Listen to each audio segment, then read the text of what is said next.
Okay,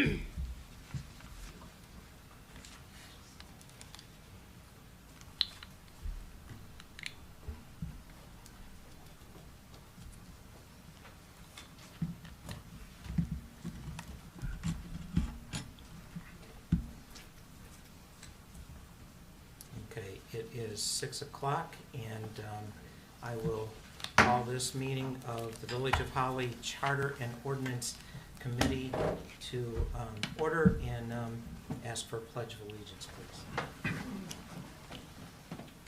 I Pledge allegiance to the flag of the United States of America and to the republic for which it stands, one nation, under God, indivisible, with liberty and justice for all. Thank you. Roll call, please. Delaney. Here. Kinnaman. Here. Powers. Here. Okay, do a little explanation on basically how committee meetings work, and then how we will work within that a little bit for some opportunities here. First of all, committee meetings are an opportunity generally for committees to have discussion on a project or something that they are working on, and by nature they normally do not have public comment. I did allow that in the last meeting, and with a little explanation beforehand to see if what you're really wanting to talk about is going to apply. Okay, I'd like to give you just a little bit of history on what we have here. A couple of years ago, when the state of Michigan passed the recreational marijuana laws by ballot, the Village of Holly opted out of that process, and had at that time then instilled an ordinance that said no facilities of any kind will be in the village. We are a couple of years into that process. There have been significant changes and development of state regulations and things in place that that make it more plausible for a community to look at. When we begin to see what is happening in some other communities throughout the state, that there becomes an interest in a piece of property, and if there is not an ordinance in place to allow facilities to exist, those groups oftentimes will enlist community people to start a petition drive and create not only a ballot initiative to allow, but to create the ordinance themselves. As a village, village council, after hearing information on that for several months, did pass a motion to refer to this committee to prepare an ordinance for them to review. So we are tasked here not with the determination of whether or not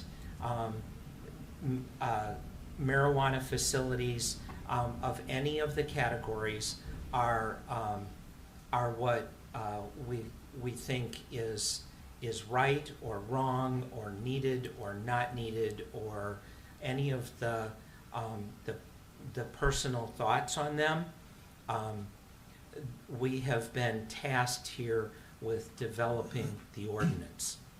So with that said, if you feel you have a thought on things that we should take into consideration as we develop the ordinances, if you have something you think we should include or something that we should not include, I would offer the opportunity for public comment in order to give you an opportunity to speak to that. We are not doing public comment for any other matters in the village or any pro or con discussion of whether or not this is the right direction. That can be done in public comment, actually at a public hearing with the village council, when what we have developed gets sent back to them for final approval. So if anyone has a comment on the ordinance idea, things to include, things to not include, I would be open to allow you to speak at this time. I am allowing 3 minutes, and also you do need to, as in any other public meeting, state your name and your address for the record. With that understanding, do I have anyone that would like to speak? Kristen? Kristen Watt, 102 South First Street, Apartment 3. Thank you for explaining that too, because that's really what my comment was about, was just what could be included in being submitted. Obviously, at 2 council meetings ago, this came up, and I believe, was that you? Was it the presentation? Yeah, okay. So after just kind of listening to all of that, reading up and thinking, I just wanted to give community input just in how this would be presented to council. And one of the things that I think, try not to say pro or for, but obviously I think it is a step in the right direction, because, I mean, we can look at other communities, but I would like to see, if it's legal and passable, I would like to see some, if possible, earmarks or some type of stipulation in the ordinance for one and or 2 things. One would be, for instance, that our village parks have no good consistent budget, and we are not able not only to keep them up and improve them as I think a lot of us would like to, but also for activities and things that could go on in the parks. And I really feel that after the presentation that has been made by many members of this local government, that this is a great way to bring in revenue to the village for things that we just absolutely do not have room in the budget for. And I would like to see some of this income, should it pass, go directly and specifically to our village parks for improvements, capital projects, and activities and upkeep for now and in the future. The second thing, I guess I just have maybe it's a question or a comment, and it could be addressed at the council meeting, but I think it should be important in this ordinance is, are we talking about people buying up land and building a new property? Or are we talking about taking maybe some properties in the village that are blighted, or people just don't have the money? Example, everybody's up in arms about the old, whatever that is next to the Dollar General.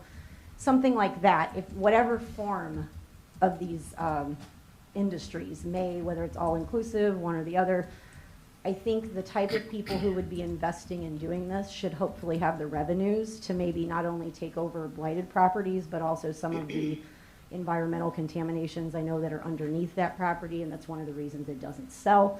This is a way to actually raise property value, beautify our village, and also kind of kill 2 birds with 1 stone while meeting the need of medical or recreational. So really those are 2 concerns, is not where is it going to be, because I care where it's going to be, but is it going to be replacing torn down properties that need to be uplifted. So that, and I'd like to see it some money go toward the parks or any other place that's lacking in budget. So thank you for your time. Thank you, Kristen. Anyone else care to speak? I changed your mind? Well, okay. It's difficult to make a comment now because I have to comment on the process of putting the structure there. I can't, Yeah. I can't throw no slurs at you. Okay. Can we have your name and number? Gordon Johnson, 202 Grant. And I'm for it, you know, because I'll look at this, I'll just say the safety part of it. People won't have to go up to Flint in danger of life. They can just go to the community they're at. And since this community's totally transitioned since I came here, they should accept this too, because they got every other circus little thing in town. So thank you for, you know, I can't really strike out because it's not a, okay, thank you though. Sure. Thank you. Anyone else have comments tonight? Okay, thank you. We will move on, and I will answer sort of your question about the property. In some of the ordinances that we have reviewed, there's a scoring process, and we will talk about whether that's something we are interested in. But there were some bonuses in the scoring in some of those communities for taking on blighted properties or something like that. That's not a answer we're doing that, but that's something that did show up and may come up in our discussion. Other than that, I think we're going to kind of dive in a little bit here.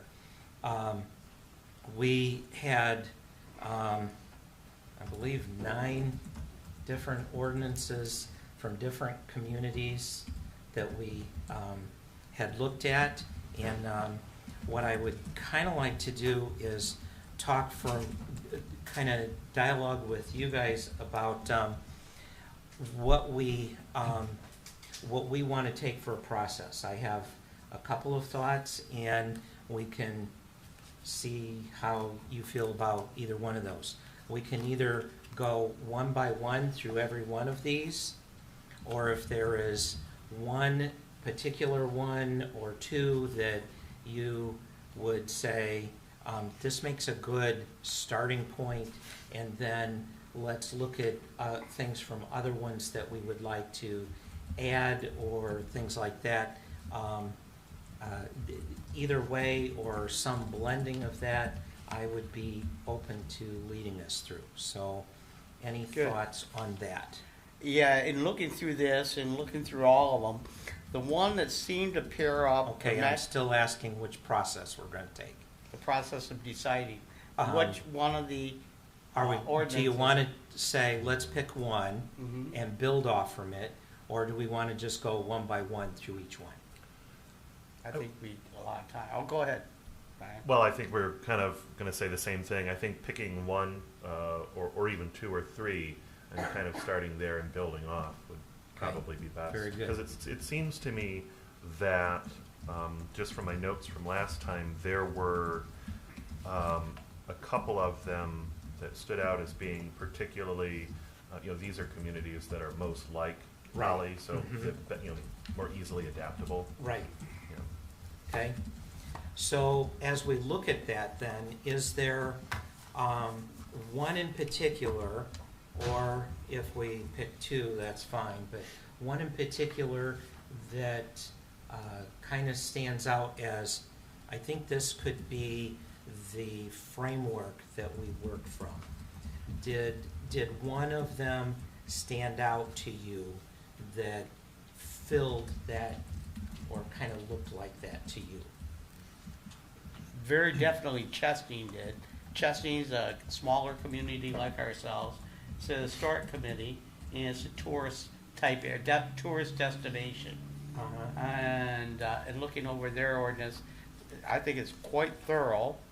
And I thought of the ones I looked at, it was the one that matched up the closest to the village of Holly.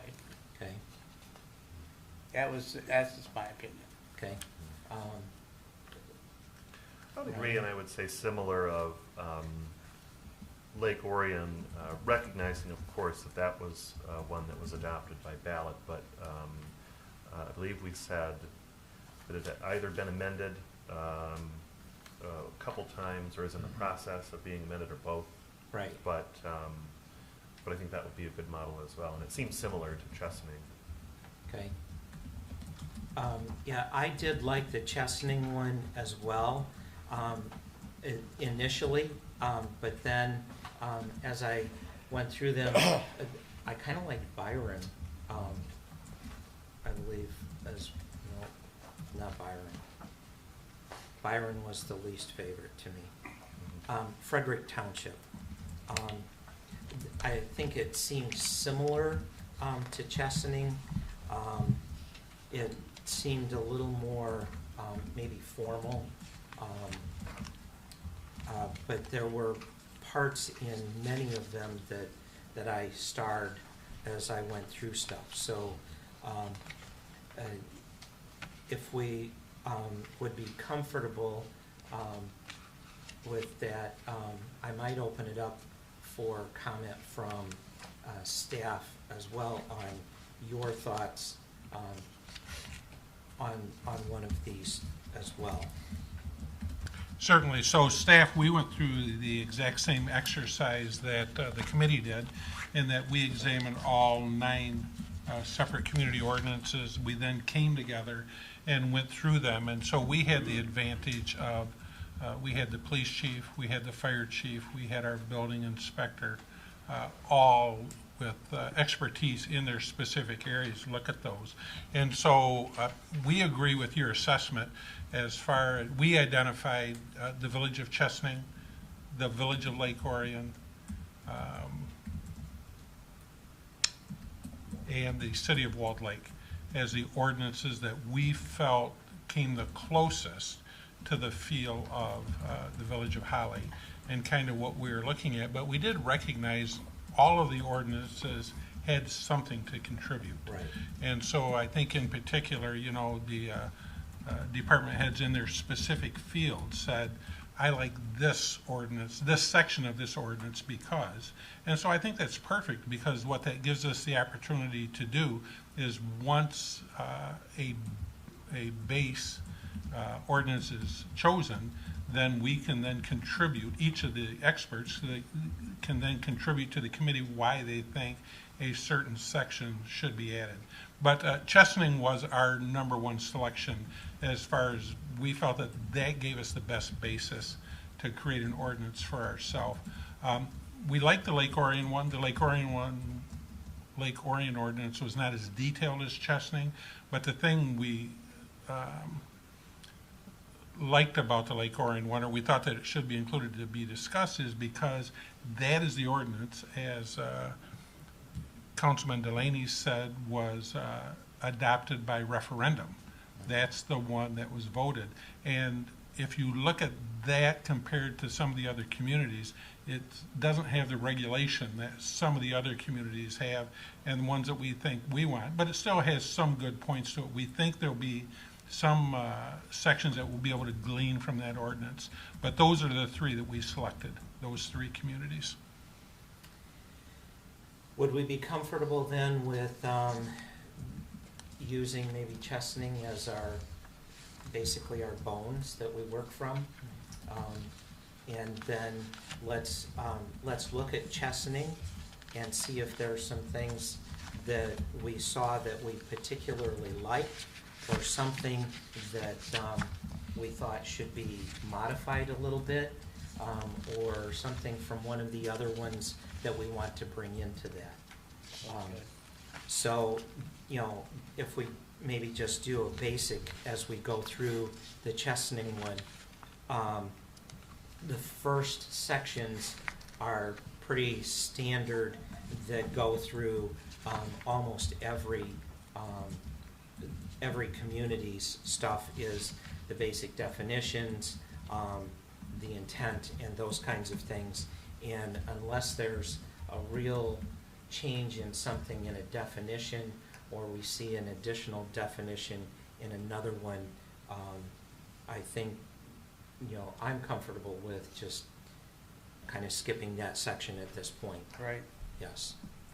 One thing we did talk about was your Frederick example had great definitions, and Okay. they really didn't duplicate these definitions in Chesaning, so it might be a nice add-on to that, because those are very specific and maybe the best out of Yeah, and maybe that's what I liked, why I commented on Frederick, was that it did do a better job of detail.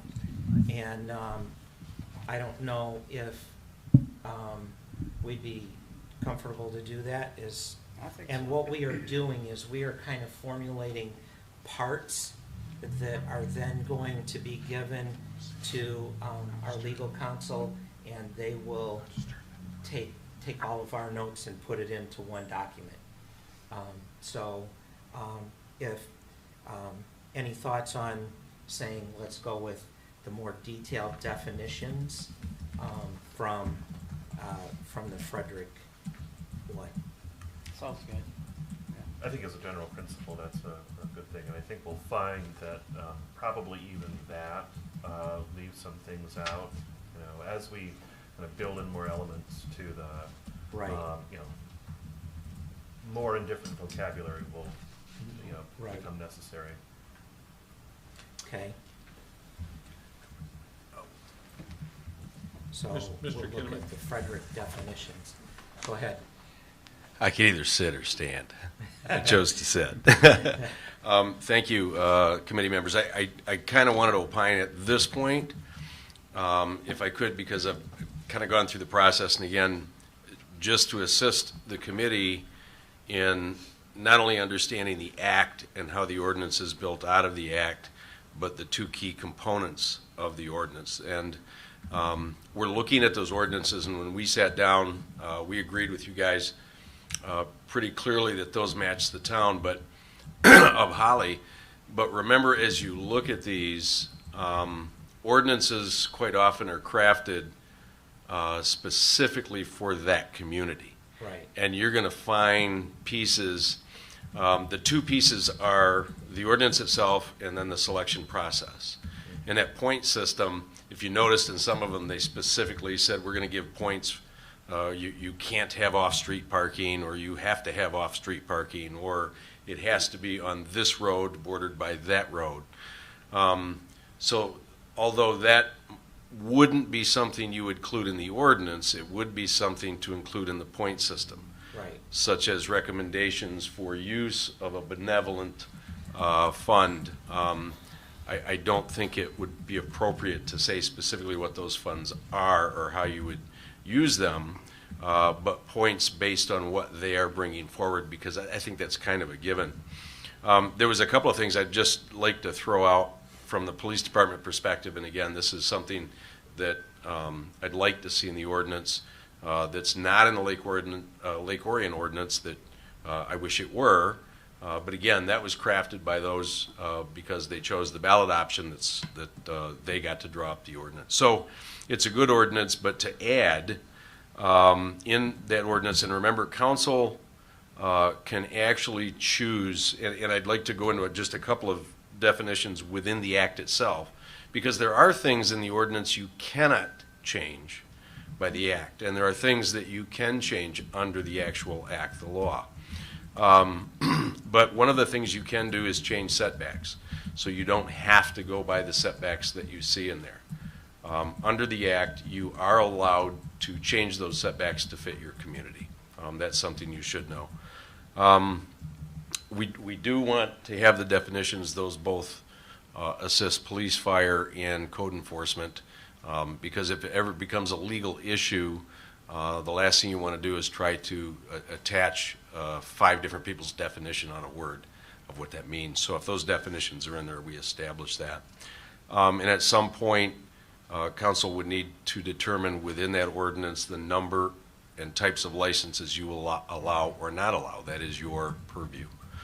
And mandate in both police, fire, and code enforcement, we all believe that this, and you'll see in several of those ordinances, mandate reasonable inspections during working hours for police, fire, and we add code enforcement, because normally all commercial operation has to operate within the zoning and codes within the village.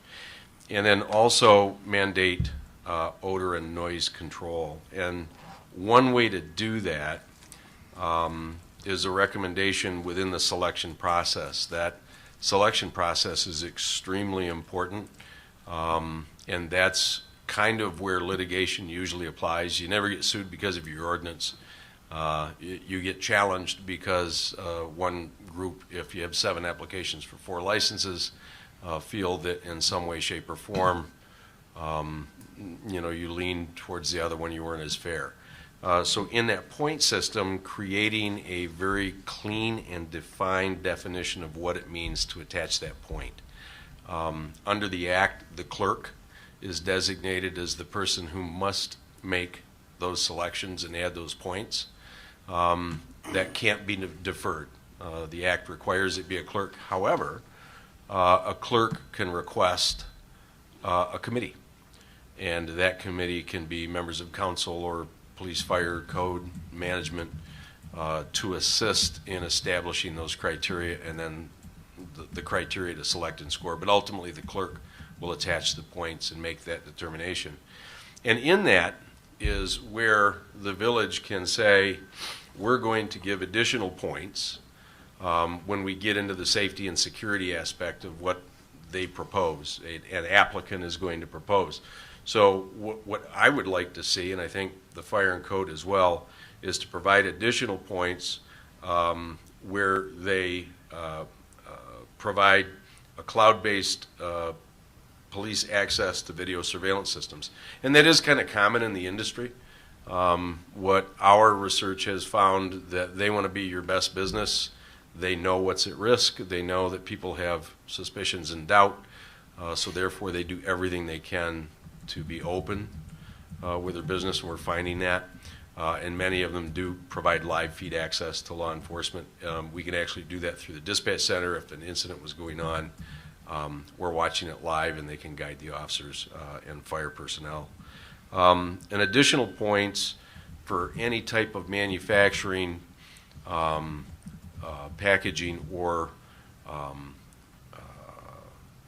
in also the distribution of the dispensaries, those specific licenses, a preference and additional points if they have an indoor type Sally Port system. Basically, and again, from a law enforcement analysis, these operations are safe. There's relatively no crime. They have the type of camera systems inside that you see. We always ask the question, how come the Mars rover can pick up a grain of sand and it's so clear, but your bank looks like a stick figure when somebody's robbed, right?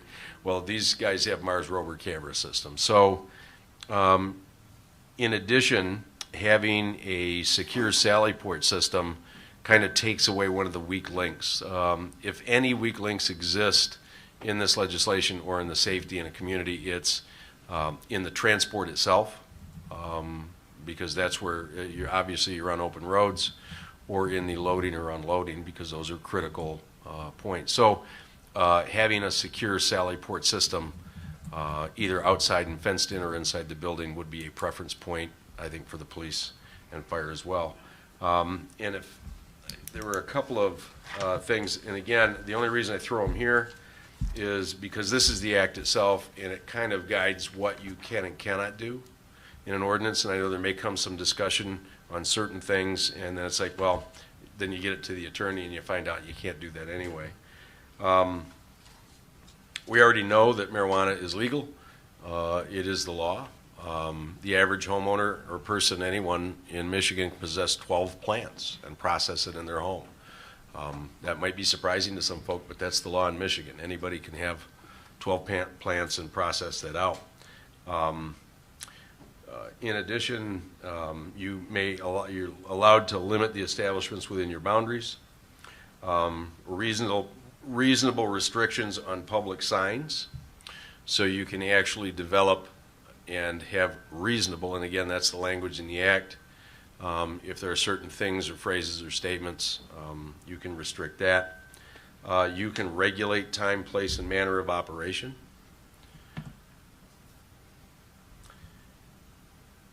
And just know that violations of this ordinance and this act is a civil infraction. There are escalating, but they're civil infraction. The annual fee is $5,000. You can't go beyond that.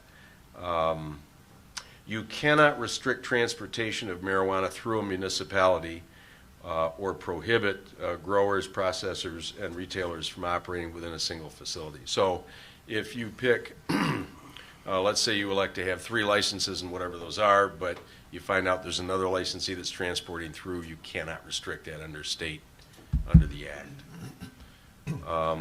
Lara, of course, and the state promulgates the rules. And the procedures for issuing the license are pretty much, the state will determine the qualifications, they set the requirements, and then individuals will actually apply to the state for a license in your community. And then the village would have the ability and the opportunity to advise the state based on those applications sent to the state. They don't apply to us, they apply to the state. And then we would make the determination based on that point system on who we choose to license. So I hope that's some information that can help you in crafting the ordinance. And there's a lot more within the Act that if something pops up, we'll try to bring that forward. But a lot of those ordinances take that into consideration.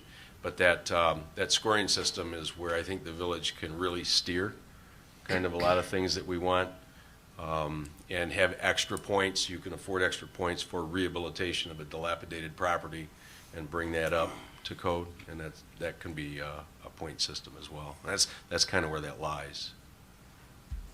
Thank you. So you think that doing some of those as bonus points is a better way than just building them into the point system itself?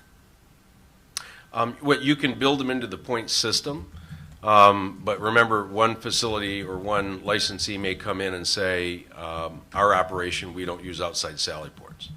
But we do have the level of security type of cameras and all those things are mandated by the state. So we don't set that locally. The state regulates that. They're a very heavily regulated industry.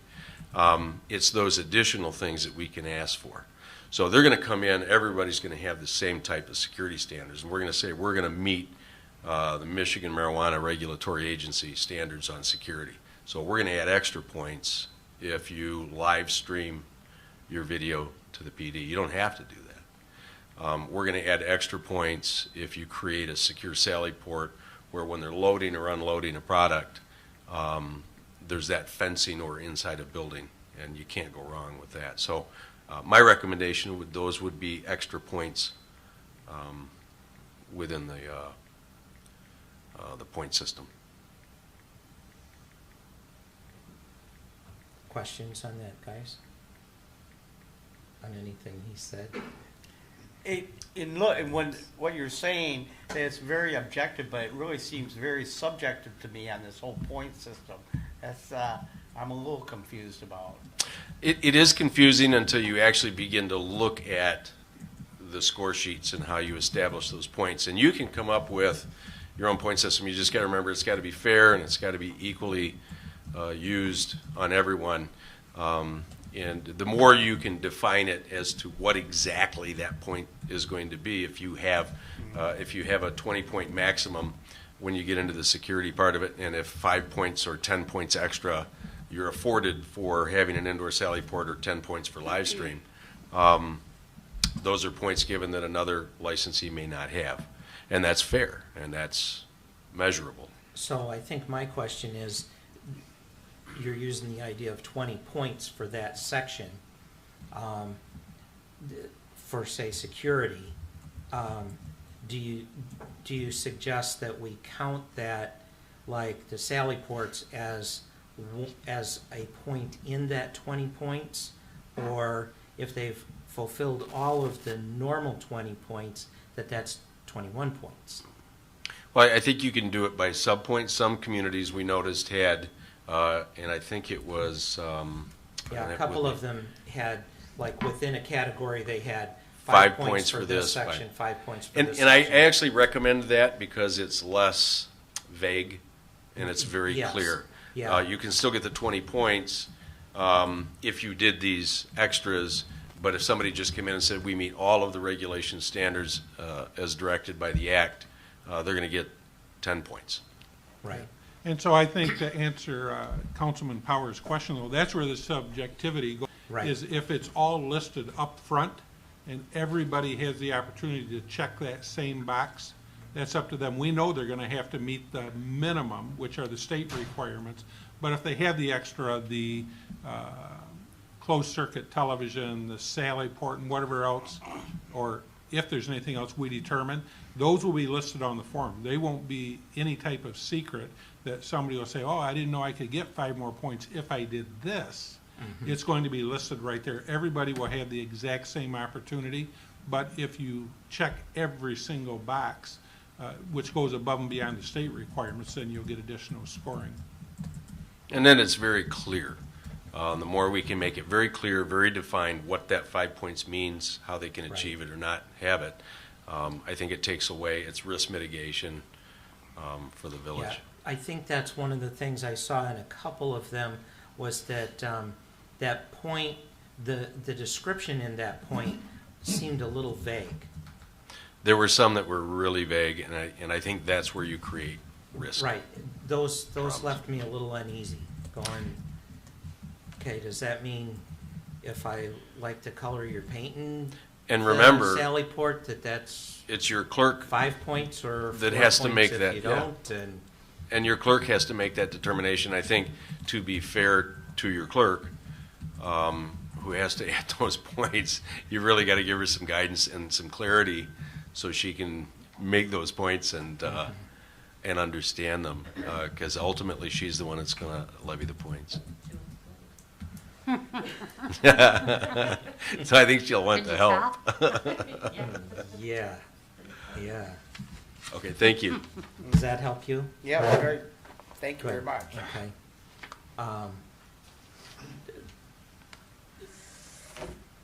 I'm almost lost with where to go next, just to be honest. First thing, as you see, anybody that's sitting out here, this becomes bigger and bigger the deeper you go into it. And we could easily be into 4 meetings. I said we will be a minimum of 3.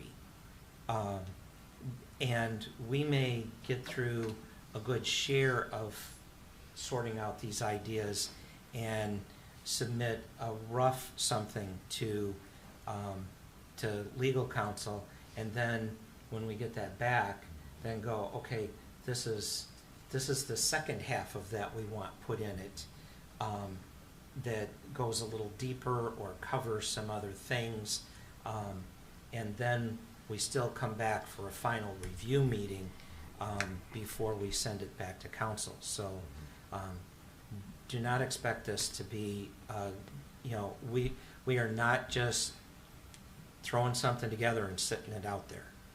This is, it will be a slow process.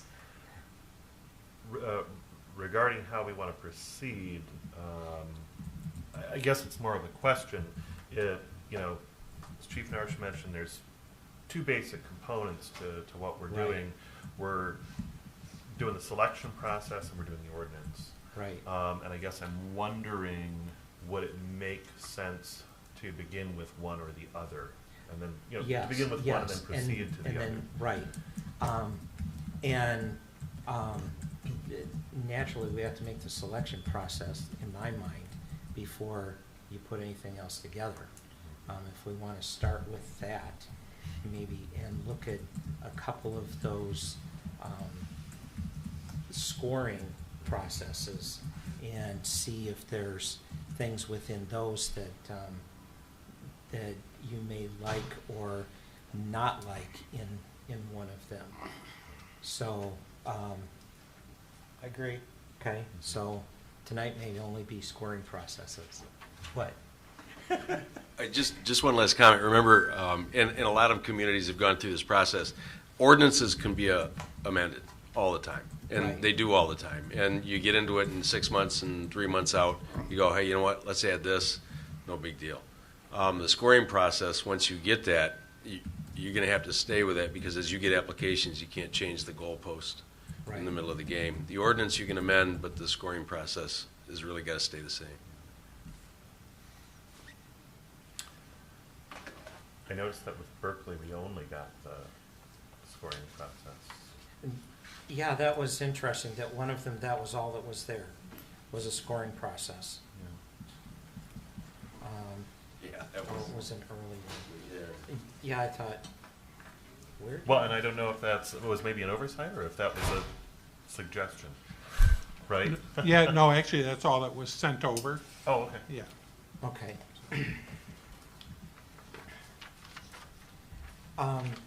But some of it was detailed enough that it talked about, you know, each individual section. Sorry. But some of those things, and, like in the Berkeley one, on their page 315, that basically the second full, you know, the full page, that top one that's 26 points, is divided, you know, like we've talked about here, Right. into, there's 16 points that they've got their state license itself, yeah. I mean, another comment too, staff really loved the, one of the things about the Berkeley evaluation merit point system was at the very first page, you have a pass-fail. It's the only thing where it's pass-fail. Yeah. And what's nice about that, let's say you get 30 applicants come in, I think you've really got to limit that pass-fail, but I think they did it well. Application submitted has all required materials. If it doesn't, you could actually, okay, they're out. Right. Subject parcel falls outside designated proximity to a school. Does the cannabis business comply with existing zoning? Now, they put off-street parking requirements. That really, obviously they made that a pass-fail, right? In their city, they don't have a lot of parking, so Right. they made it pass. But that wouldn't be. But odor control, they actually put it in a pass-fail. I don't know that I would recommend that, but certain things you can do make pass-fail right up front and eliminate. And we kind of liked that. And then if they get beyond that, now it's a point system. So kind of like what would be a pass-fail. And I think the zoning, and I think, have they submitted all materials? You know, those are kind of good. Yeah, I don't know, our normal ordinance requires off-street parking, for commercial locations. So, thoughts on how that would fit, just that it meets the normal zoning requirements. So as you said, our ordinance does require that.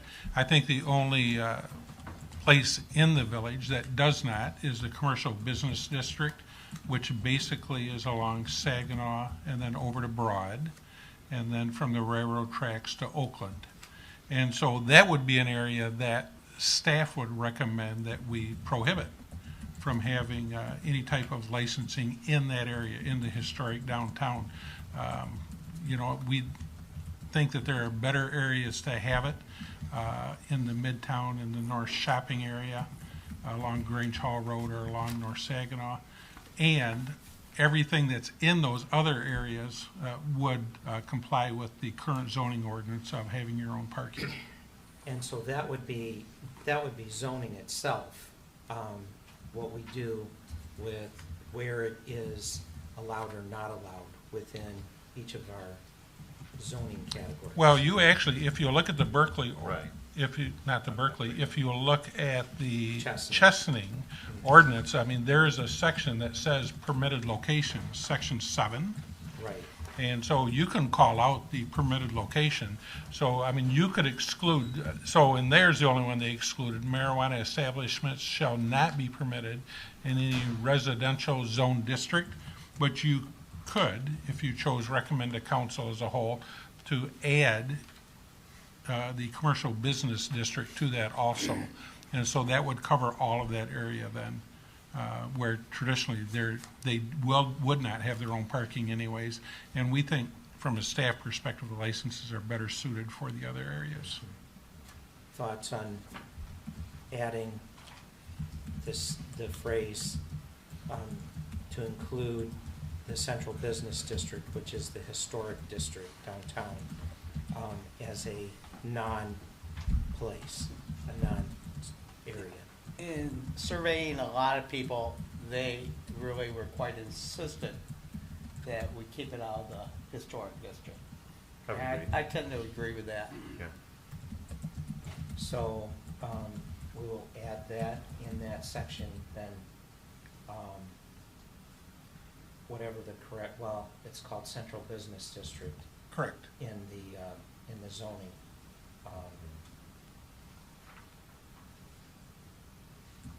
It's interesting, CBD is the initials for that. I always think that's a little funny when we get there, but Easy to remember. easy to remember that we will. And then there would be some sort of language about you from this street to that street and, Yeah, well, if we consider, that's the central business district, it is in our zoning map, is a specific area. So we don't necessarily have to include street to street within the ordinance in this, because that's already defined. And, you know, we may, in a subsequent master plan or something, amend that area, enlarge it or something, but that would then also be included in that, you know, just by saying this, it's included in that. So that if we make a change in another part to that central business district, then we don't have to Go back and also amend track that. and amend here Right. as well. We just are mapping, we're considering an area that's already mapped. Okay, so that's a first addition we're gonna make. Is adding central business district. I had heard that, as one of the comments from the community, that in basically what we consider historic downtown, that we would not want any of the types of facilities. And we will address that at a later point too, is that, find this page we were on again, the Berkeley list. So if we are looking at this first section, the pass-fail, and I did star that area when I was looking at these, particularly because that is unique, that, you know, it's basically if you can't submit the proper applications and meet our zoning requirements, why are we gonna look at you to begin with? I agree with that 100%. So if we do that, they list just proximity to a school. I'm not sure, did Chesaning talk about schools, churches, and residential areas? I believe I saw that in the Lake Orion ordinance.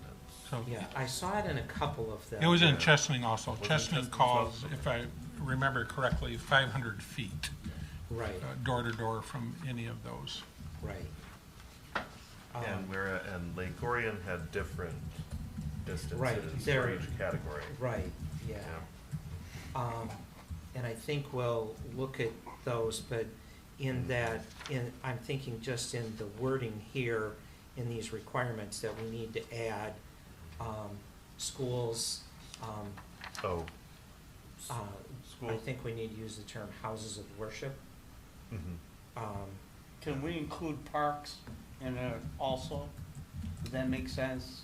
Lake Orion did. Or did they? Residential, and parks you want? Parks.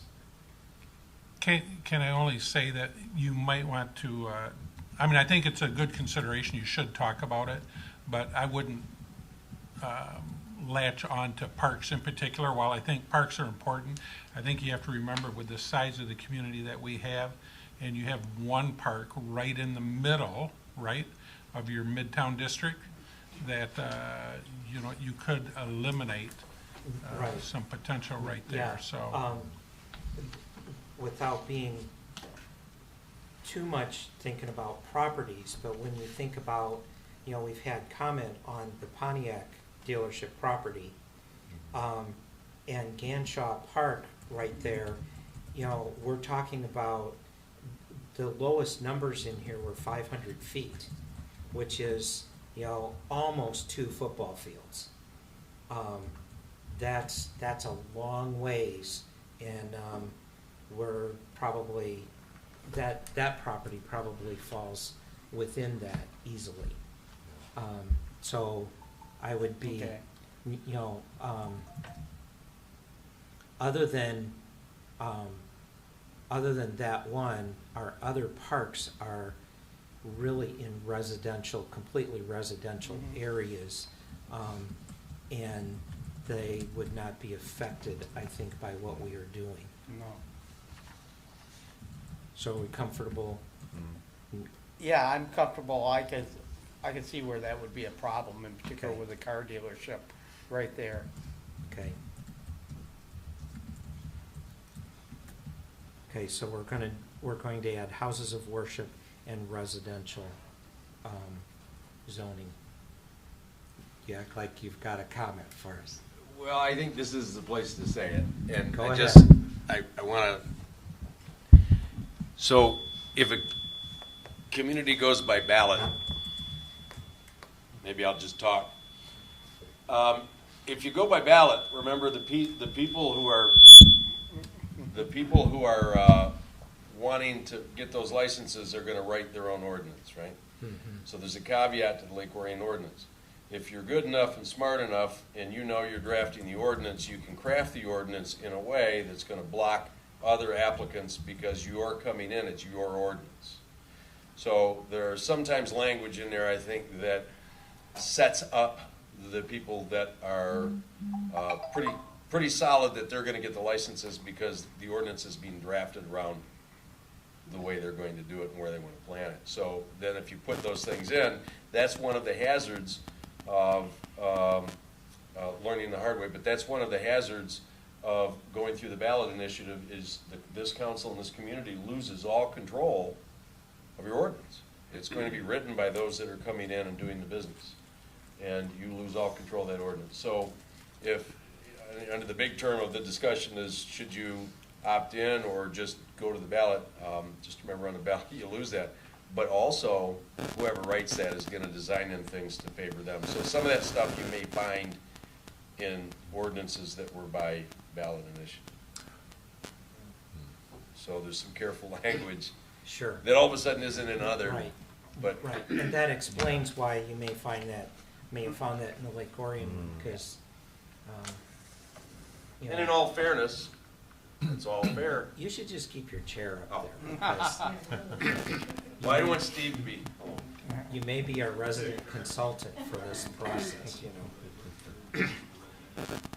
know. Compliant with existing zoning. What do we want to do with the off-street parking in the other parts of town? I don't think you have to do anything with it, because if they open up a business, they're going to have to comply with the zoning that's already in effect. Okay, so are we okay with taking that one out then? Okay. The odor control, I would like to really see left in there, for the neighborhood. And actually, I'd like us to consider some things in the point system about stepped up odor control things. If they're just doing basic odor control, I think, is in, you know, yeah, they're doing something, should go in the pass or fail. But when we get to the points itself, I think there are some enhanced systems that do better things that we may require, you know, or find necessary. I know there was conversation about runoff water, or, you know, how they treat their wastewater from things, so that that may be a point thing. That's what filtration level do you add, you know, to there's additional points you can have if you have this level of enhanced water filtration or drainage filtration, basically, you know, that's going to not put untreated water or unpurified water back into our, you know, if, you know, we understand how our wastewater system works here, that goes to the plant and is treated and turned back out into the Shiawassee River. So, so that the village isn't buying another unit that's going to filter that stuff out. That should be on the, you know, on the applicant's side, that we might want to consider something enhanced on that line. I know we're kind of, it feels like we're wandering around and talking about multiple parts, but it's as it comes up, I think. We Steve? did talk about Steve? the odor control. I'm getting Jerry's spot. We did talk about odor control, and to Councilman Powers' point, it is very subjective. And Chief Narsh really made that clear, and I wasn't as clear as I am today on it before we met, that we can't have subjective, because, you know, do I like this person, I do not like this person kind of thing. What does that mean as you read that? So that was a question that we talked about too, was that needs to be more specific and not so subjective. Yeah, well, I think in this pass-fail section, it's, are they looking at that? Are they doing that, first of all? And then in our point system is what quality or level of equipment are they looking at? You know, and that point system, if they do the lowest level, maybe that's 2 points. If they do a mid-grade, that's 4 points. If they do the top grade, then that's 6 points. You know, kind of in the point system kind of thing, that takes the subjective out of that. That first of all, are they doing odor control, and then we evaluate what level they are actually doing it at. I would agree with that in principle, as long as we can be sure that there is, there is a clear and objective way to qualify Right. what constitutes, kind of a lower grade odor control and a higher grade, right? Which may take some research, I suppose, Yeah. if there's levels to that. And because I do agree, if there aren't different qualities, then why are we going to base it on different qualities? Yeah. But yeah.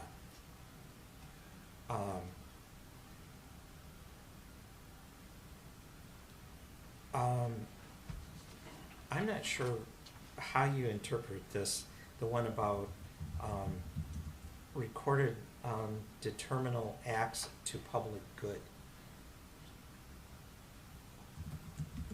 What does that even mean? Is that the, we're gonna make donations beyond our requirements to certain things? Are we meeting certain I don't know what that does. And it, I don't, it's gonna make a noise at me, I notice. I don't recommend it being in there. I think what they're relying on is in the statute, and again, the state does the backgrounds, the state does, they set the standards. And I think what they're saying is, do all the stakeholders, you can't have silent stakeholders in this kind of business, so everybody's up front, and do they all meet that criteria? I think the state's gonna do that for you. That application isn't coming back to the village from the state unless they did. So, because I noticed some of the ordinances had things in about backgrounds of individuals, criminal could be wrong. backgrounds and things like that. my understanding, listed the in state does that. And they set the standards, and then they're gonna review, and they're going to make sure that people meet those standards. When we get the application, the state has already approved by their requirements that everybody here meets that standard. They've vetted out all of the silent, there are no silent, so if you're funding this thing, you're a partner, whoever's involved, whoever's gonna manage, whoever's gonna be on site, and then they're gonna pass their regulated background standards. We can't add to that or diminish from it. So I don't see where that's, Okay. And in point of fact, it seems to me that I read or heard recently that the state is considering changing that. In what way? Well, for instance, if you were, if you were, on the hook in the past for selling a joint when it Right, was right. illegal, Those you're not records, barred from. those records have yeah, been expunged, Yeah, currently anyhow from the state, so. and that's on the Yeah. state, right? So that's not Right. anything we've gotta worry about. The state sets those That's the other standards. point. Right. And then the state will regulate applicants to those standards. We get the application, the village does, they're gonna apply and say, I wanna come to the Village of Holly. And, so the state is gonna vet them on all the state requirements. And when we get it, should meet it. What I might suggest or think, because I saw some of this in another one, the idea of the disclosed stakeholders, that it needs to be that all stakeholders are disclosed. And maybe that's the term that we want to change that one to maybe just address that issue, that all stakeholders are disclosed, that we don't have any silent partners that are not known about. If you're throwing in, $10 or $10 million into a project, your name needs to be revealed in the process. Nat, Frederick has that. Frederick has that. Yeah. Yeah, This but- one does also, Berkeley does also, When you get inside it, on the back page. on the third page, yeah. It's on page number,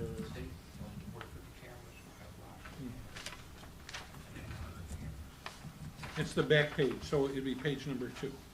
Okay. If you look, two-thirds. The partial of it. page and the full page, it's in the Right, full yeah. page? Yep. Okay, we're gonna kind of go down that list, but if we, it's listed in there in the point system. It is. It says, application has disclosed Oh, yes. 100% of the owners and stakeholders, including those with less than 10% stake. Um, About 2/3 down. Do we want that, want to move that into the pass-fail? As opposed to just, you're getting points for that, but if you're not revealing, I I guess suppose you don't know that. I'm throwing out, because I'm picturing the clerk in there getting this application, and what method and means of investigative Right. is she gonna do to determine a stakeholder that's not mentioned in corporate papers? So how are we going to know? I mean, you may discover that later, but then that's going to be a violation of the promulgated rules at the state level, and they would be subject to loss of license. falsified their application. But I don't know how we would vet that. I just honestly, Okay, it sounds good, but I don't know how we do it in practicality. what you looking for? Yeah, that one microphone, I don't know if maybe because this one's on, can you turn that one off? I mean, in reality, even if it's not pass-fail, if it's in the points, it's gonna be the same. You know, it's very difficult to prove. You're almost gonna have to take their word for it, that they provided all the correct information.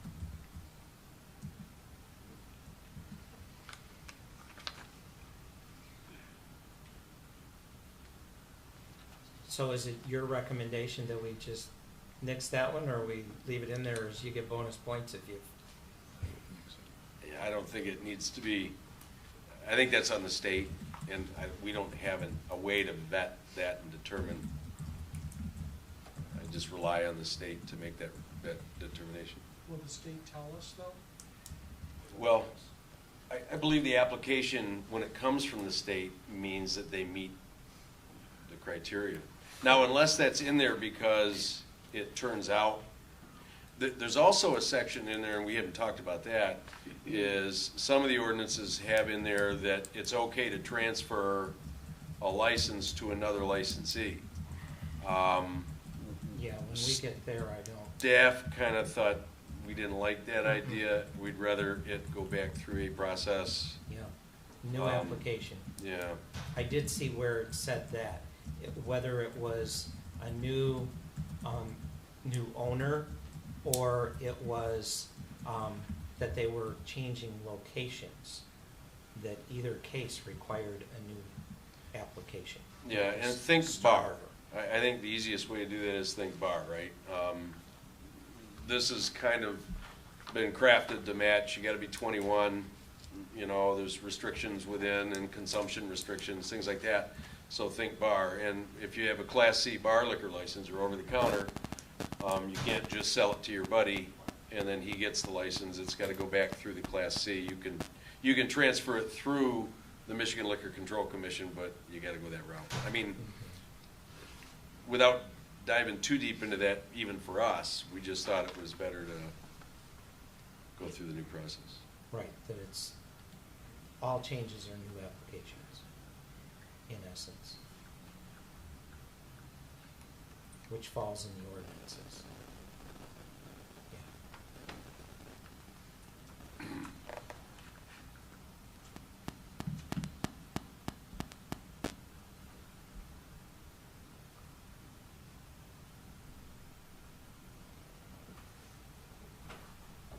Okay, so let's move to the second page of the points.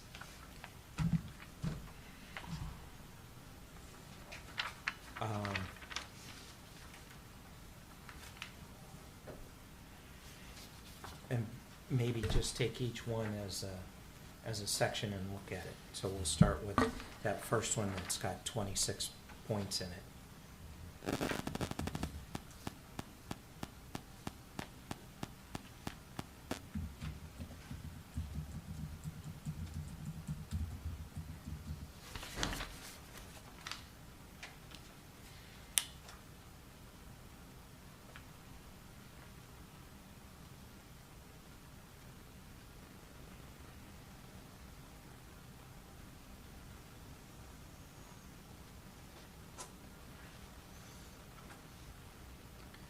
So kind of the way I read that is it's a max total, the sub score is 16, and you guys challenge me if you think I'm looking at it wrong. So if you can demonstrate the ability to successfully operate the business by means of a state licensed cultivation facility, you get 16 points. Mm-hmm. If you have 1 year experience license in Michigan, now you get 5 extra points. Right. And if you have one managing stakeholder demonstrate at least 1 year experience, that's another 5 points. So you get 16 if you meet the first one, but you could walk away with 26. Right. And That's I like- basically the step process in it. And I like that, The more applying experience that. you've got, the more points you'll get. Yeah. So everybody coming in is gonna demonstrate the ability to successfully operate. I think that's why they're applying. So Right. probably everybody's gonna get 16, but you could walk away with 10 more. But what I think all staff, when we looked at this, what we really liked is using that type of definition as we go down deeper into, like uploading. If you meet all security, you have to, because the state sets the standards on door lock systems, where cameras are located, and the type of cameras and the type of lighting. That's state mandated. But if you live stream it back, you get 5 more points. If you have a secure Sally Port facility, it's 5 points. So really well defined. Right. So you like that first one then? Yes. Like it is? It's Yeah, good? as is. Okay. The second one is kind of this redevelopment of property, vacant land or underused, this kind of hits on kind of the one piece of property that everybody talks about in town. Right. If an applicant is working with that piece of property, or something else similar to that, or a vacant piece, that's worth so many points. Now, this is actually just vacant or, underused, building or property, yeah, which would fit that.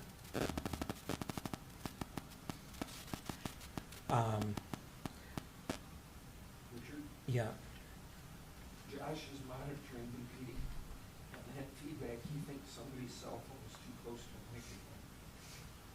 microphone.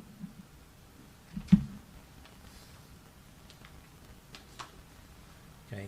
I know what happens with their microphone over there is when it moves. Just giving him feedback. Okay, that's good, thank you. Any thoughts on that one? I'm trying to think of how 25-point you one? could improve that, I don't know. Right, I like that one. Mhm.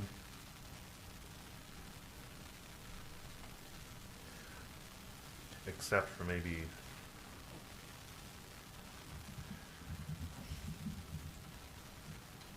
I suppose the idea here is you either get those 25 points or you don't, Right, right? There's no right. grading it's- of it, and I yeah. can't think of how you would grade it, you know? Right, because then we got to start grading properties and, Well, I think the definition would be, if you looked at that, so if you buy a vacant or airport in Atwater, or airport in Saginaw, so that's an underused for 50% for 4 months or longer, you get those 25 points. But if you bought McDonald's, you wouldn't get these points. right. Yeah. You just have munchies.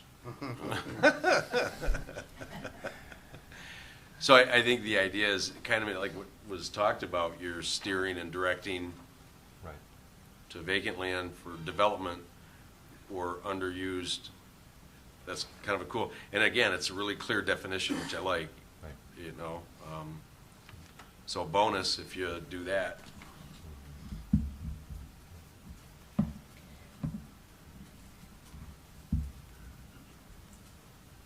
This next one, talking about multi-tenant building or buildings.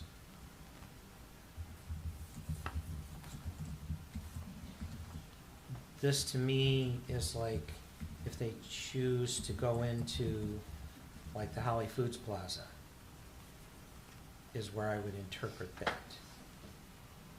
That they get points for that. Yeah, or remember where this is from. So this is from a more urban Yeah. area, right, with larger buildings, more dense. So I really don't think that that particular section probably Yeah, applies to the village. that's why I'm struggling with this one. Yeah, I would think that that would not apply.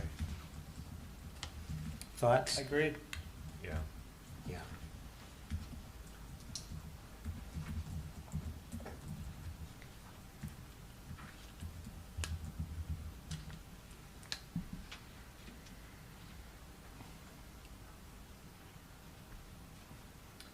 this is, the next one kind of deals with that. And I think this is outside of that, what the state is looking for. But this is yet another, it's just operating a business, where that first section was in operating a marijuana facility. And so this is showing you can at least operate a business successfully too. You have a tried business plan. Well, not just successfully, but lawfully. Right. And I don't, is there an opposite of a rap sheet? Look at all the times I did not commit, you know? No rap sheet. I think what they're trying to do here is steer people with business acumen and business experience. So if you're brand new to the business and you've got all this backing and you're stepping into it, you're a no. But if you've ran textile manufacturing, you've ran other business, and you have business experience and acumen, you're going to get a bonus because you know how to run a business successfully. How many new businesses fail? Well, is your business model based on something you've done in other businesses, or are you kind of guessing what you're going to... I suspect that's what they're doing, is trying to eliminate people who are like brand new to the business world. And whether that's important to the Village of Holly, you know, because remember, you can design this any way you want. That's part of what, you know, I'm thinking is valuable is, you know, you don't want somebody, even though somebody doing a fresh start has, you know, a great opportunity and could be very successful, but we don't want to be the risk takers. Or stuck with. Would we want to give, underneath the first section, 5 extra points for experience operating a type of business outside of the cannabis industry? Just included in that one. Just a thought. Can I throw the whole thing under the bus and throw this out? Keep in mind that if you notice, they start at 26 points and they go down to 9. So what this city has said, we're giving more points to the things that are more important to us. So that might be a really important section, but you can make that 10 bonus points instead of 24. You can pick any amount of points you want, total them up to the bottom at 100%, divide at 70%, and that's a move forward score. So, you know, and again, you want to, maybe what you're doing is creating your list, and then you go back and assess what's most important. You can assign any point system you want. Just as an addition to that, I'll talk loud. There's really only 3 of these checklists in the whole, out of all 9. Madison Heights is better than this one. Oh, really? I do like Okay. the pass-fail start thing, Uh-huh. but then maybe we look at which one is the best, or to Chief's point, maybe we rank it based on that. If you look at Orion's as an example, it's so subjective, and that's the one I believe that passed by, you know, the people. And, Oh, and, yeah. it says they will try to eliminate noise. They will try. Uh-huh. And so you have to rank, you, or we, or Debbie really, would have to rank that number. Well, did they try hard, or did they try a little bit? Right? Yeah. So that's, Yeah. that's what Yeah. we didn't want any subjectivity. Right. And so, really, it comes down to the philosophy of the council and you. Do you want to start with the big things and go down? Or do you want, Madison Heights is more, you get 5 for this, you get 0 for that kind of thing. Yeah, So, and I mean, actually, you're hitting them. In Berkeley, I started this section, and in Madison Heights, I started that section, which and is that's kind of what- basically that's the what we same did too. same thing. And Chief didn't like a lot of the Berkeley one, and Jerry didn't like this because it was too subjective in many ways. And a lot of it didn't apply to us, because it wasn't. Right, because We're not Berkeley. Right. And although Madison Heights is, Isn't that much different, but it's. So how do you feel about that shift? I'm sorry, I didn't. That's I didn't know what okay, to put that's there. okay. I hate to waste your time. Well, I mean- yeah, if we want to shift like this, or if there's, something in this that you really liked that we want to include in this other one, that might be let's cut 30 minutes out of this meeting today, if we can do something like I that. think whichever one we start from, and maybe we do want to start with Madison Heights, but I think it would make sense to me to kind of build our wish list. These are things we want to include. So Right. these are things that we don't need to include or we need to adjust significantly. Compare it to the other one and see what we've missed. Yeah, yeah, Then rank them for importance, then assign points. yes, thank you, yeah. And that could be something that, again, doesn't have to be line by line at this meeting. It could be set up for that. Because if you've identified that this is what the first step the committee wants to do is the selection process, then by the next meeting, everybody has kind of put what they thought is in there. And then you can sit down and say, okay, you don't have to have them in the right order. You can say, we're going to give this a 20, we'll start at 20 and go to 5. Yeah. And then we'll go down and kind of all agree that this is a 20, this is a 19, then now you got your list. You just retype it top to bottom, add it up, you get your points, and then everybody can put in what they think's important.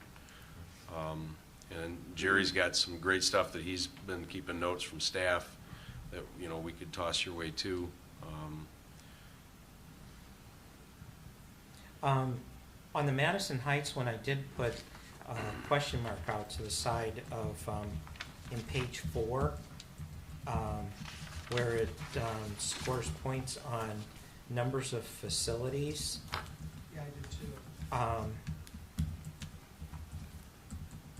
I'm not sure that's going to be applicable to us at all. I don't think so either. I don't think we're talking in the numbers of, 3 to 5 to 7 to 9, facilities. We've got 2 square miles, I first took that to say that they had an operation somewhere else and they had the skill set. And then when I read it deeper like you did, then it kind of made it right, yeah, change my mind. yeah. And on Madison Heights, I'll tell you, I really like question 10. I like the wording of that, and then I like the bonus points down at the bottom, and I think that's kind of what everybody in the room in public comment talked about tonight. And I think it's phrased in a way that doesn't tend to lead one towards another. Right. The applicant will get this, and they'll know coming in. I think it's phrased really good. Yeah. So probably if we take number 8 out completely of Madison Heights, because we are not looking at somebody coming in and opening 4 facilities. We're not capable of that scenario.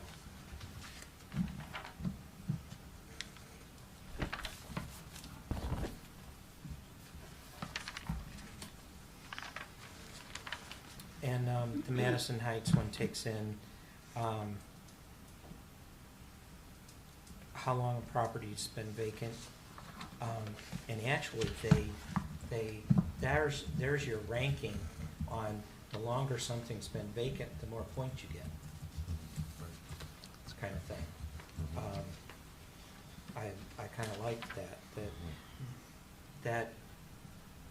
that keeps it objective, but yet says our longer problems are your best bet. Well, I think you have a right to do that. You have a right to make that your most important thing and set the highest points and say, we want to redevelop blighted properties, and if you do that, we're going to give you a lot of points. You have that right. and points for brownfields is in that. That was, I think, part of Kristen Watt's comments was about brownfields and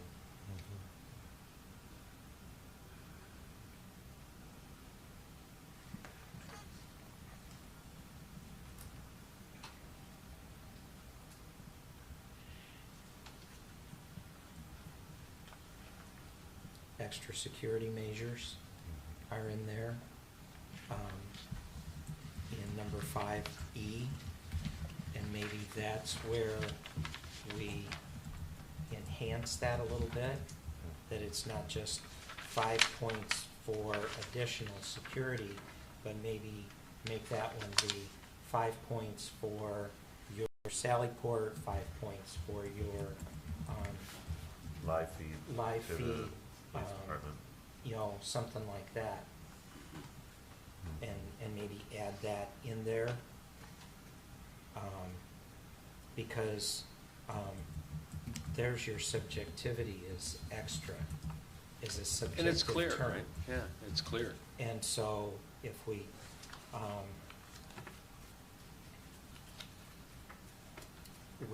actually state what those things are, would be the Sally Port and the live feed.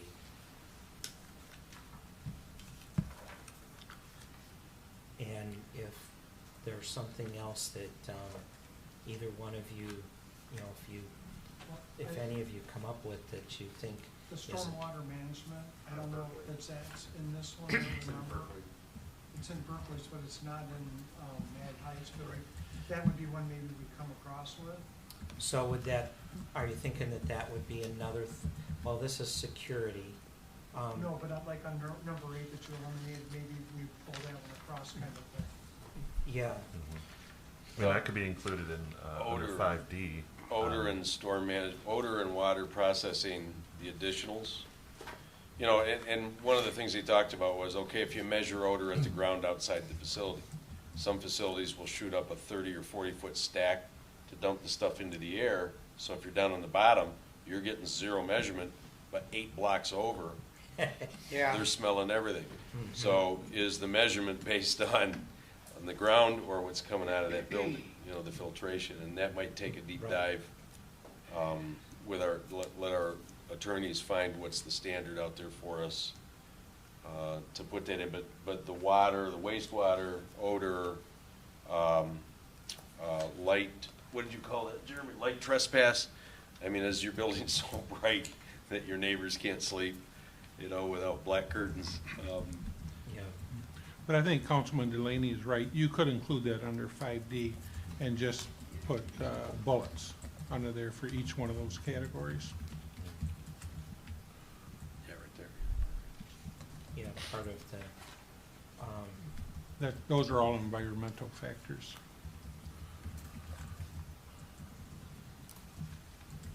The other nice thing, this is the one that has the sign, so you don't have this on your wall, you know, you have, right, yeah, right? I did So- see that, yeah, So that was a nice, this one had that I really liked too. right, the wording in pictures or images, yeah, are prohibited. Okay, so I was writing down wastewater, air filtration, and what was the other one? Light trespass. Yeah.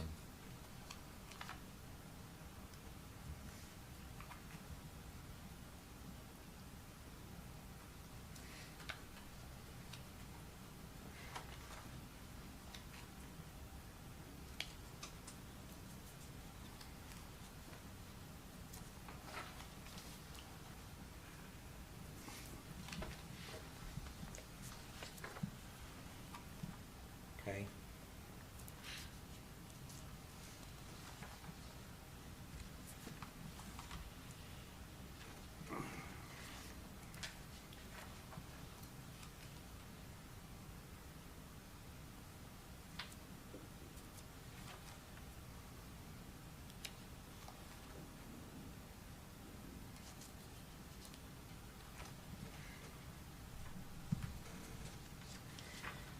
So number 6, do you like the stuff more in the Berkeley one or in the Madison Heights one?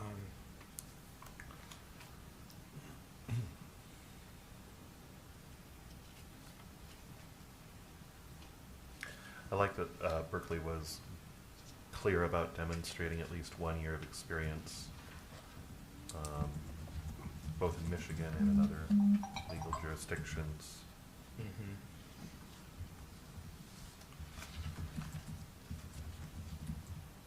We could just make that more specific. I like that too. So if we bring in the Berkeley criteria,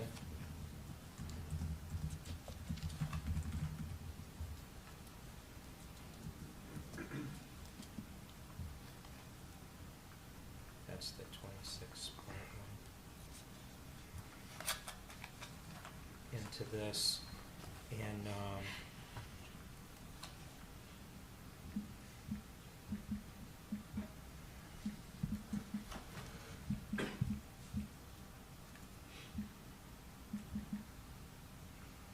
sources, that Berkeley thing basically is the Part B in here. But we were also interested in that history of operating business.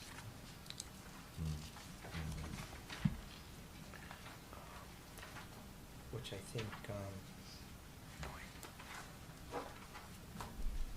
I'm not sure I'd give it that many points, but Right. we could work out points later, but if we Right. want to add that,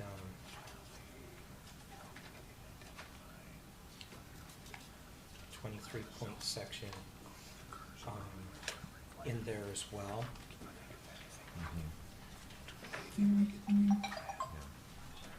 I like that.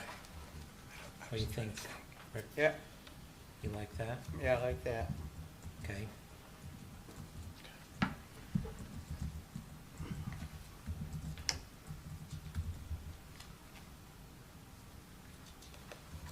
I think the rest of that kind of takes care of most of that. And then, kind of, the more I look at it, there are a lot of things that I like about the Berkeley. For instance, 7 on Madison Heights is employment, and Berkeley has an employment section as well. But there again, they're more specific. They say projected to add 15 or more new jobs. Majority must be full-time. I rather like the specificity of that. And the number might be different, you know, considering Holly versus Berkeley. But, Well, that's more based on the size of the facility. well, true. You know, and now, this would apply well to like a grow facility, but not a retail provisional facility. 15 people you wouldn't necessarily Right. employ in a retail establishment. So if we looked at that, we would have to designate probably between what Oh. type of facility we're talking about. Oh, sure. Right. And would it be fair to understand the industry standards? To just arbitrarily pick a number, Right. what might not be fair to the licensee, depending on the type of, I was just thinking the same thing, Chief. there I should be, mean, yeah. And I'm sure those industry standards exist.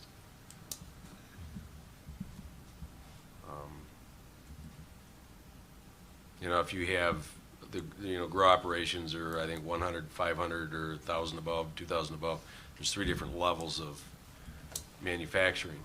mhm. And you certainly wouldn't have, you know, a 200,000 square foot facility have force the same as a 20,000 square foot for staffing. Right. So, depending on Now- the type of license you allow, because you can allow a level A in manufacturing or, in a provision center or, maybe unlimited on testing. Testing can be a small little building the size of a closet. There's no marijuana other than what they're testing, but it's a $5,000 license renewed every year. And you might have 7 companies say, we want to open testing facilities, and you wouldn't even know what that is. It's a small, but there's no, Yeah, testing facility. testing facilities are, yeah, 3 to 5 people. right, but I mean, it's also a small space, Grow facility and could have 30 to 50. Right. you could add unlimited testing, because that would fit anywhere within the allowable zoning. There's no odors, there's no manufacturing, there's no sales or risk, they're just testing small samples, send back reports. It's a lab-type environment, very small. So I think it depends on the licenses that you're looking at authorizing, too.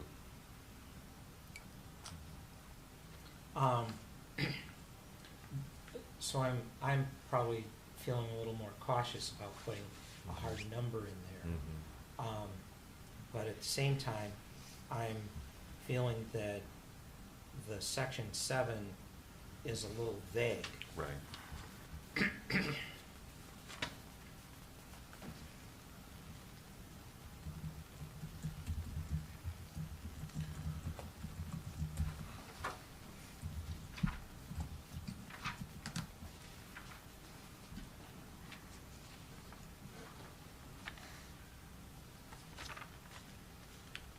And you can have plans, to provide a certain level of benefits. And once you start hiring, you just go on and offer those benefits.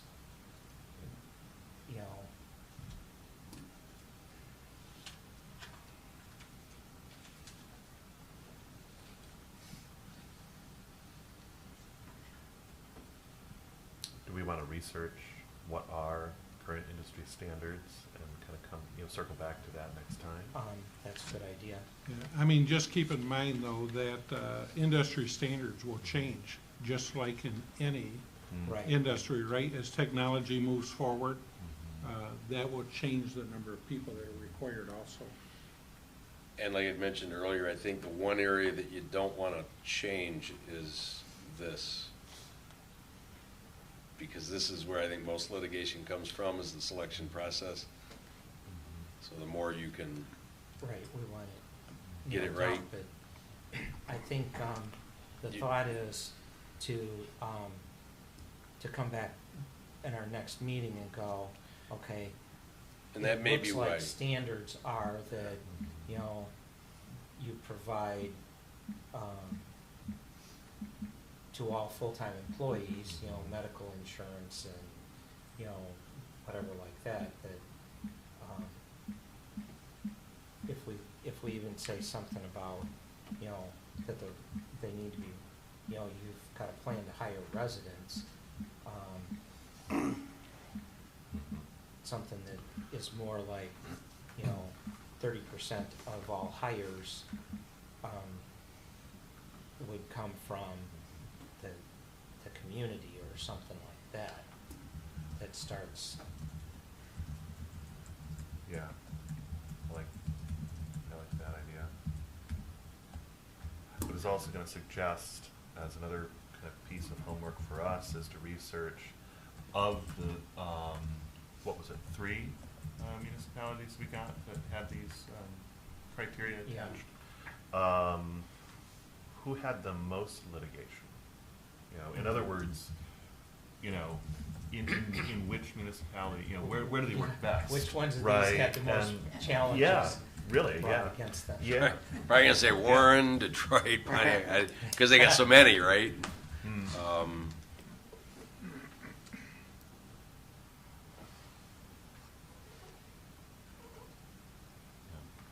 I suppose that's an easy question for, maybe Mr. Gildner to just tell us is if any of these have, produced a significant amount of litigation.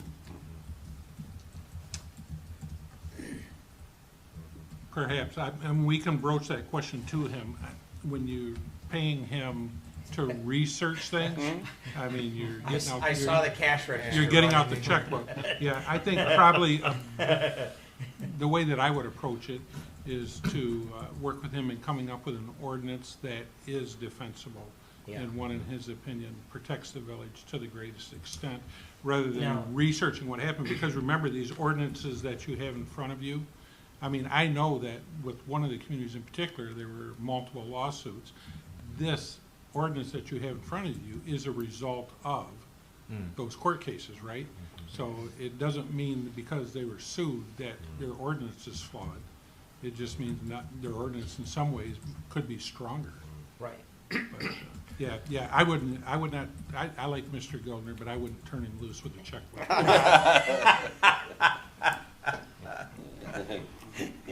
Take all the time you need. Yeah, we're your only project for the next 2 weeks. Yeah. Put in overtime.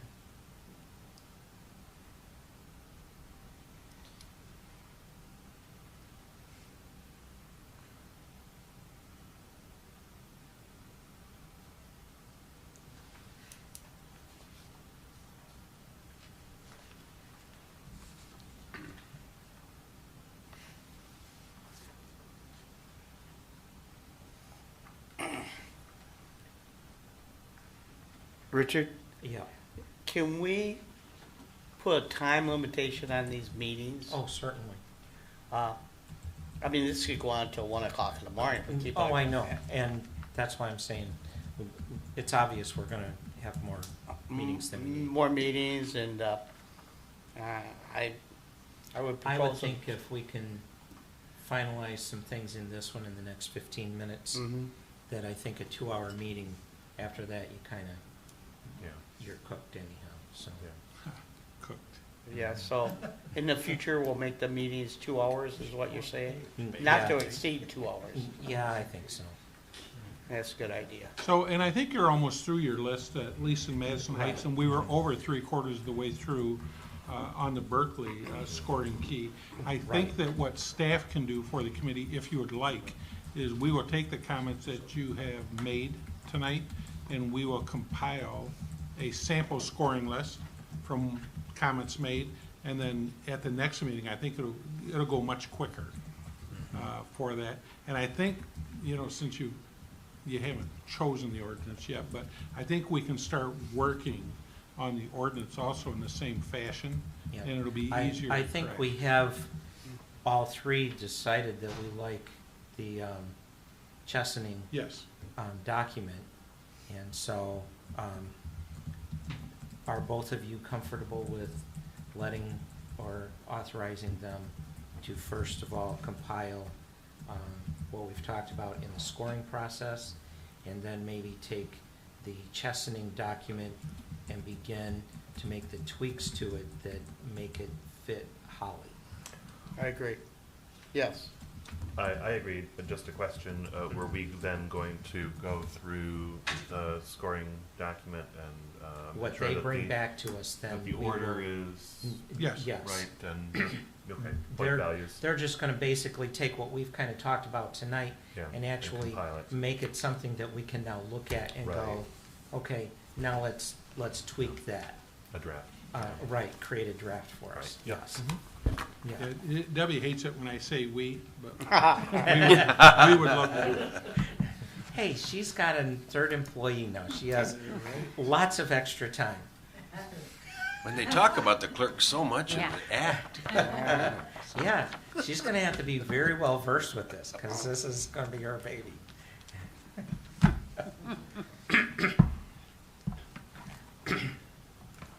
Any specific things you think, as they're looking at the Chesaning thing, document, that you want to comment on in our last couple of minutes, so that they don't create something, then we come back and go, well, we don't want any of that, or, Well, in listening tonight, I'm saying to myself, are we making this so businesses can succeed? Because I think it's incredibly important that if they do come in and invest their money, that we do as a council, as a village, do our best to help that business succeed, just as if it was a grocery store or a fishing store, or whatever the case might Right. be. So I would only say that Now that we've decided we are going to work on this, that we work with these businesses to open up a good dialogue and help them do what we can do within our limitations. Right, I think our purpose for this is not to make it difficult for something to come in, but rather for what does come to fit with our community. Great. And I think that's our real goal here, is to create something that fits our community, which does have a few specific things we're looking for. Right, okay. That's my comment. Yeah, I do like that, yes.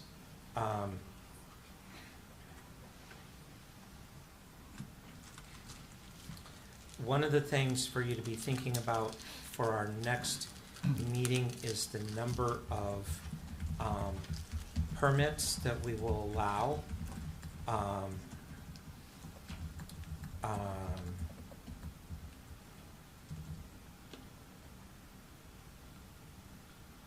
highlighted a number of things in the Lake Orion one that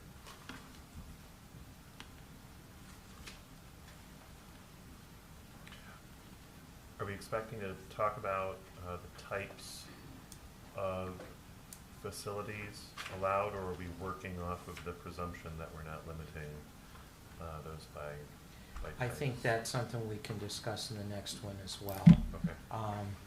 If there's, I think we will need to be talking specifically about which zones different types of facilities go in, and the number of facilities.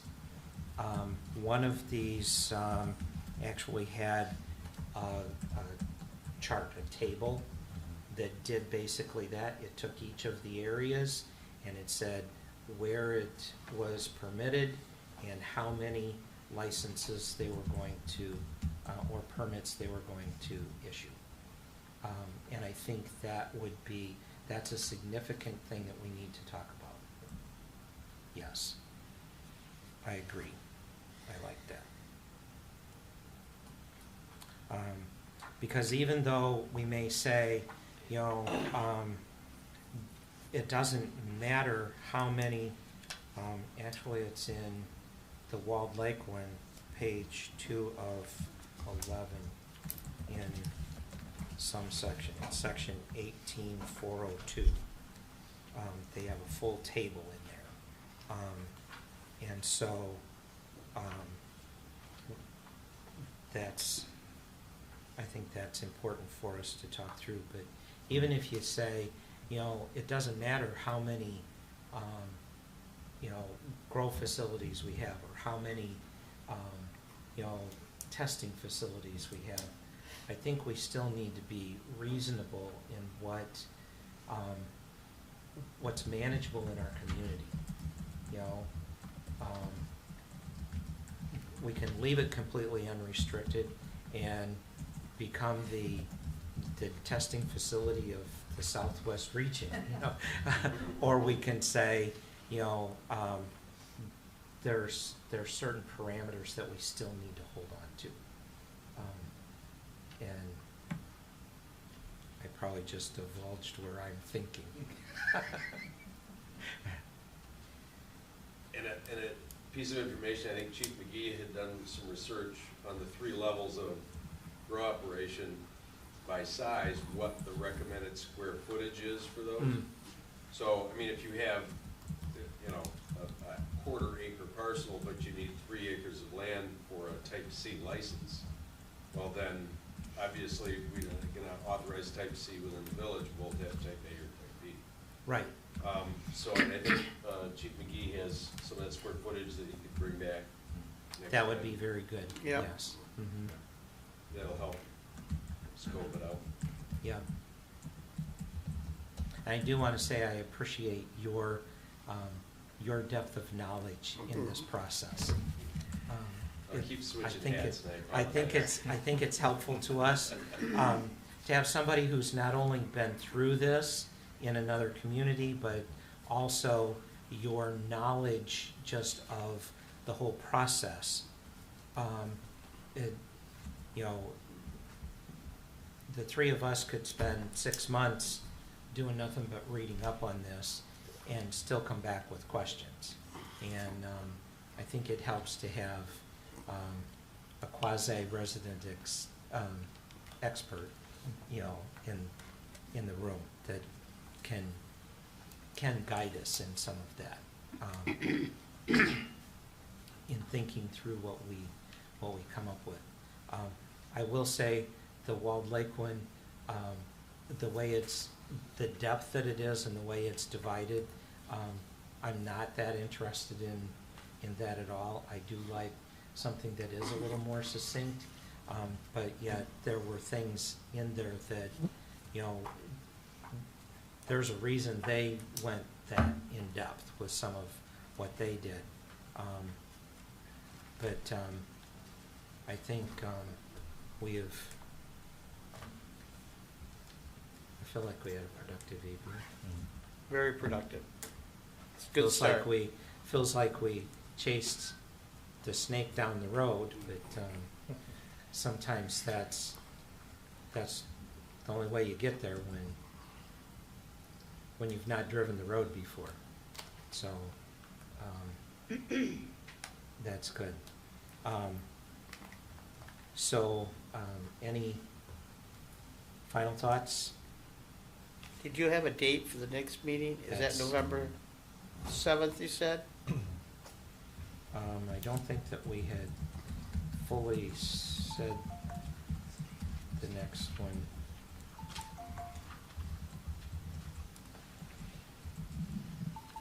I think November 2nd perhaps is 2 weeks out.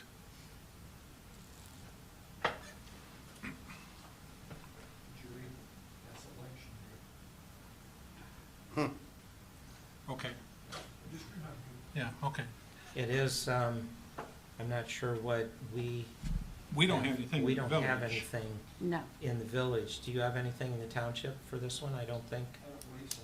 So for our area, I don't think that it's an issue.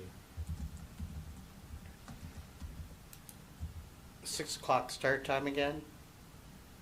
Are you comfortable with 6 o'clock? That's fine. Actually, if we're doing a 2-hour meeting, it takes us till 8, which I think gives us a chance to at least get home for a little Mhm. bit and unwind. Okay.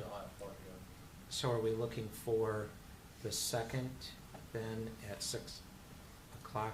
And That you, works. I don't see anything. If you want to verify this room is available again, would be great. We will. Okay. Ah, Thank you. If we have nothing else then I would adjourn our meeting for this evening. okay.